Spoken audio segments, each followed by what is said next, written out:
सूत्री पंचायत चुनाव होने थे अवंतिका, उनको निरस्त कर दिया गया। इस सब पर बात करने के लिए हमारे साथ सचिव जो हैं राज्य निर्वाचन आयोग के BS जामोद साहब हैं। सर, क्या कुछ फैसला लिया गया आपकी तरफ से? जैसा कि आपको मालूम है, राज्य शासन द्वारा अध्यादेश वापस लेने के पश्चात क्या स्थिति निर्मित हुई है, इसके संबंध में लीगल ओपिनियन लिया गया था। वरिष्ठ विधिवेत्ताओं द्वारा जो ओपिनियन दिया गया है उसके आधार पर आज जो पंचायत की निर्वाचन प्रक्रिया चल रही थी उसे निरस्त कर दिया गया है। सर, जिन लोगों ने फॉर्म भरा था, जो लोग उम्मीदवार थे, उनके लेकर क्या किया जाएगा?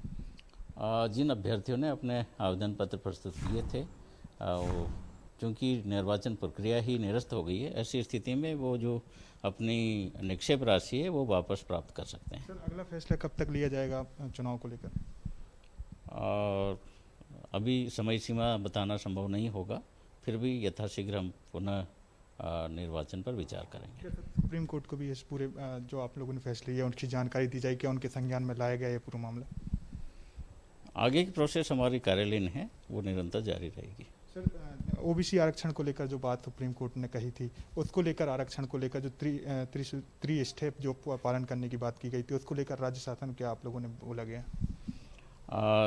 देखिए, आरक्षण की कार्रवाई चूँकि राज्य शासन के क्षेत्राधिकार का है, इसलिए ये कार्रवाई राज्य शासन स्तर से ही होगी। मतलब अब अभी चुनाव पूरी तरीके से निरस्त कर दिए गए हैं सर? स्थगित नहीं है, निरस्त ही है ना?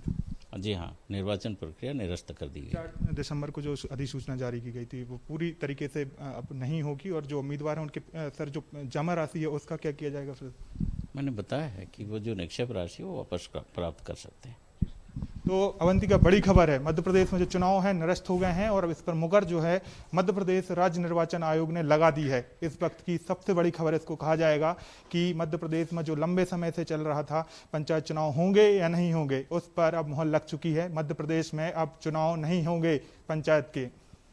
साथ ही आकाश, लंबे समय से हम देख रहे थे OBC आरक्षण को लेकर भी विवाद चल रहा था। हालांकि कहीं ना कहीं कहा जा रहा था कि ओमिक्रॉन के खतरे के बीच पंचायत चुनाव को निरस्त किया जाएगा। आकाश, क्या बड़ी वजह मान सकते हैं इसको?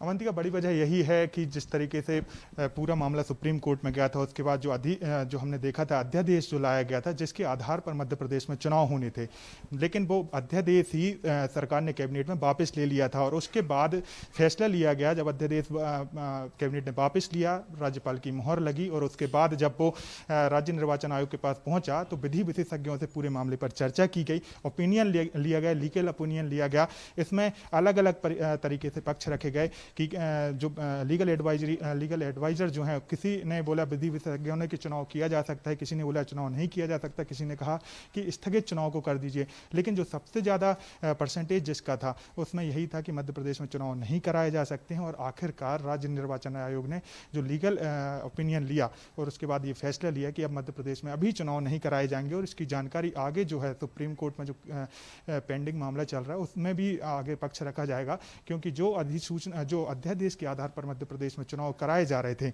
वो अध्यादेश ही शक्ति में नहीं रहा है, तो अब मध्य प्रदेश में चुनाव नहीं हो सकते हैं।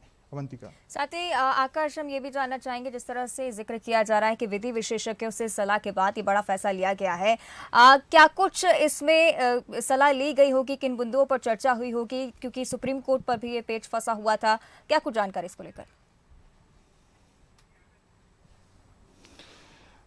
अवंतिका, जिस तरीके से सबसे मेन बात यही है कि विधि विशेषज्ञों से क्या बात की गई है, राज्य निर्वाचन आयोग ने स्पष्ट तौर पर यही बात की है कि जो अध्यादेश के आधार पर मध्य प्रदेश में चुनाव त्रिसूत्री चुनाव कराए जा रहे थे, जो मध्य प्रदेश सरकार अध्यादेश लेकर आई थी कि 2014 और 15 के जो परिसीमन है, आरक्षण है, उसके आधार पर चुनाव होने चाहिए। 2018 और 19 में जो कमलनाथ सरकार के दौरान जो परिसीमन किया गया था उसके आधार पर नहीं होने चाहिए।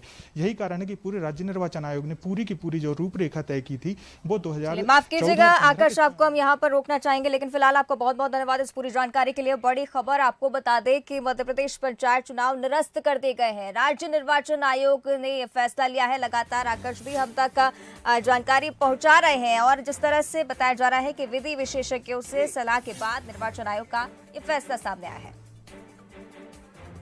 बिल्कुल बड़ी खबर है, इस वक्त की सबसे बड़ी खबर मध्य प्रदेश की। पंचायत चुनाव निरस्त हो गए। लगातार कई सारी निगाहें लगी हुई थी खासकर उन क्षेत्रों में जहां पंचायतों के चुनाव होना था। आपको हम बता दें कि ओबीसी के फैसले के बाद ये चर्चाएं चल रही थी कि आखिर चुनाव निरस्त कराए जाएंगे।